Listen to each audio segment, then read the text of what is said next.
Good morning and welcome. I'm really glad to be back here with you guys for our study on reputation. I hope that you have something good to drink. I have coffee this morning. Feels pretty good. A little bit warm now.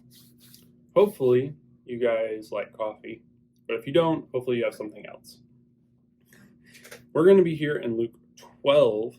I know we were in Matthew 5 last week, and we've moved on to a little bit different part, but it all ties into our reputation. Luke 12, 1 through 3. In the meantime, when so many thousands of people had gathered together that they were trampling one another, he began to say to his disciples first, "Beware of the leaven of the Pharisees, which is hypocrisy.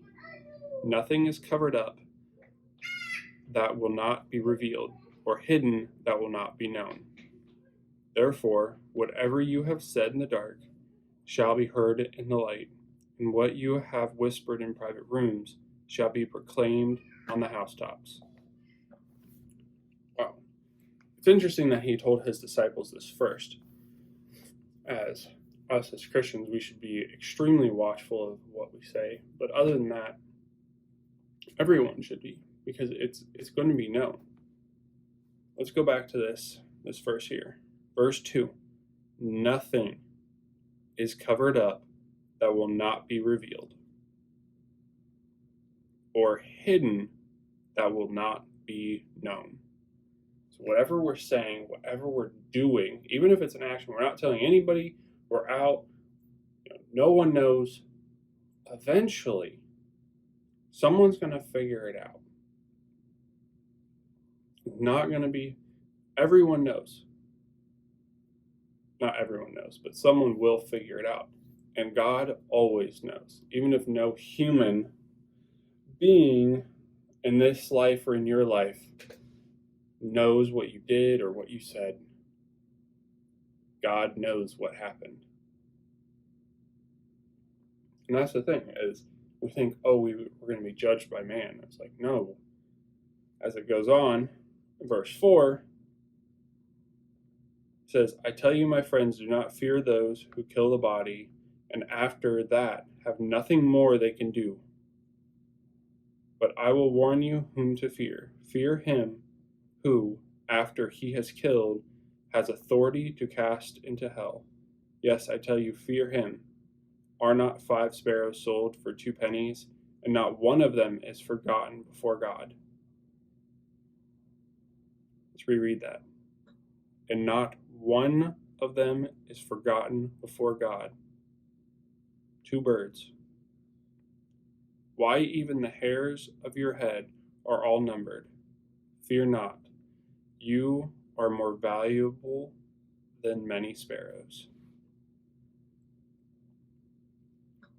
God knows.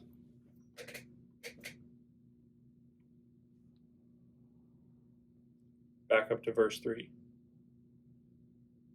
"Whatever you have said in the dark shall be heard in the light, and what you have whispered in private rooms shall be proclaimed on the housetops." Our reputation, good or bad, can be built or grown on what we do, is built or grown on what we do when no one else is watching, or when only one other person is watching. What we say or mumble to ourselves that may or may not be overheard. What we say to one person in secret or in private. Those little things, are they building up, or are they tearing down? Words have 2 functions, and those are the 2 functions. They either build somebody up and encourage them and push them to where they need to be, or they tear them down, destroy them, and eventually just deteriorate that entire person, at least in your mind.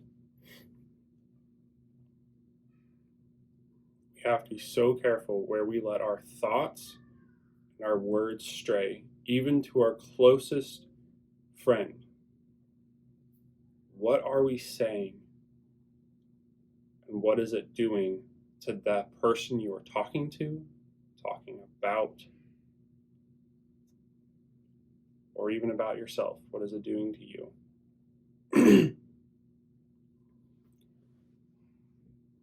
Really, that is what a reputation is. What do you do and say in private? And that's my challenge for you this week. Look at yourself, think about it, evaluate yourself. What are your thoughts when no one else is around? What are your words when you're only talking to one person or to yourself? What are your little actions that you take to either avoid, to hurt, to build up, and to grow? Think about them, note them down,